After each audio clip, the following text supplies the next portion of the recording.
going on YouTube? You know what it is. It's your boy Real Well. I'm back with another video reaction. Today I will be reacting to the US Army and German Wehrmacht versus Waffen SS battle for Castle Itter 1945. I believe this is right after when Hitler committed suicide when he shot himself.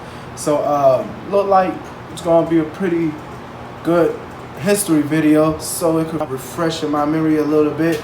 And before I click to this video, make sure y'all like, share, and subscribe, man. Subscribe, dude. You know this channel is lit, bro. You know that, right? And I'm going to be the next GOAT of this YouTube-ish. You feel what I'm saying? And my social media sites will be in the description down below. And this actual video will be in the link in the description down below. And don't forget to click that notification bell so you guys won't miss an upload that I post. I guarantee you.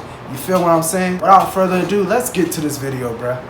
The battle for Castle Itter, May 5th, 1945. The U.S. Army and German Wehrmacht versus the German SS, Austrian Alps.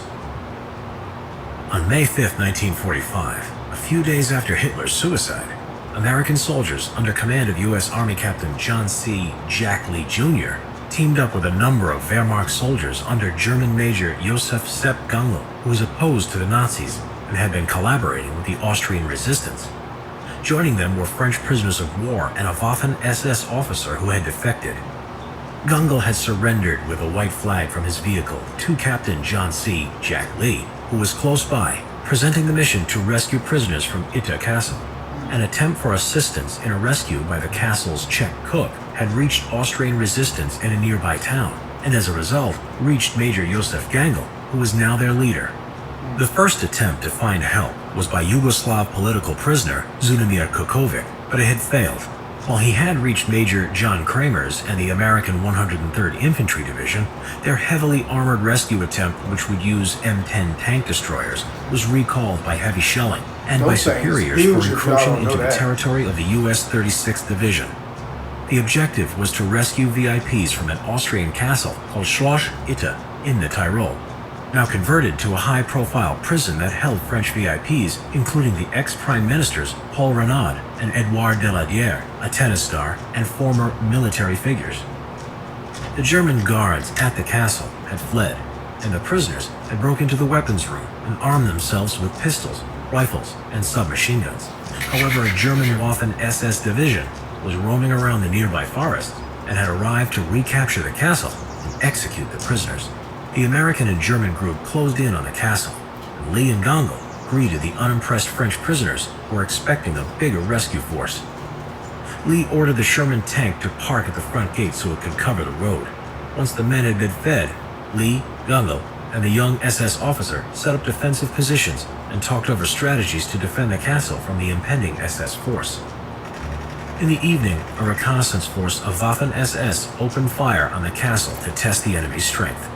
The U.S. and Wehrmacht troops moved to their defensive positions and returned fire. At dawn, the SS used an 88 anti-tank gun, which was well concealed, to destroy part of the castle, and then blew up the Sherman tank, which had been providing machine gun fire. However, the radio man inside was able to escape in time. The Waffen SS, numbering around 150 men, had began their main attack from the tree line towards the castle gate, and from the west, reaching the castle's lower walls.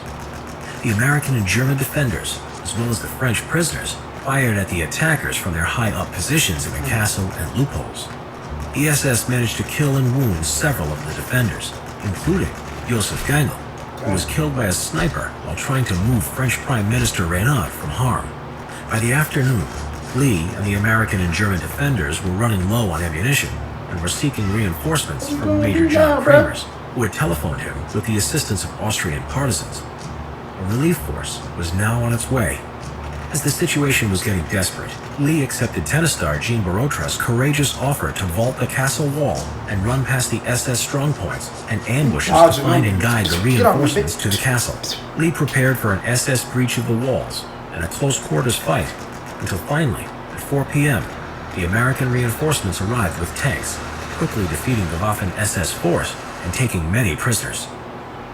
It is believed that this was the only battle where Americans and Germans fought together as allies. Subscribe for more.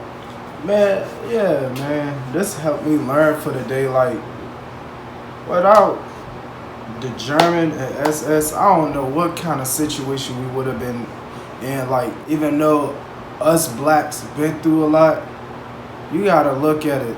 The Jews, they been through a lot of stuff. Like, they haven't been fed, clothed, or anything. When I saw their pictures, it was just so sad when Hitler was still alive. How he treated these people, man, discriminating because where they from. Whatever, it doesn't matter. Y'all the same people. But he was just nasty in a way like you wouldn't even imagine. Like, he was just like the devil himself. But I enjoyed this video, man. If y'all like this video, give this a big thumbs up and subscribe if you're new. And I'm out, bro. Peace.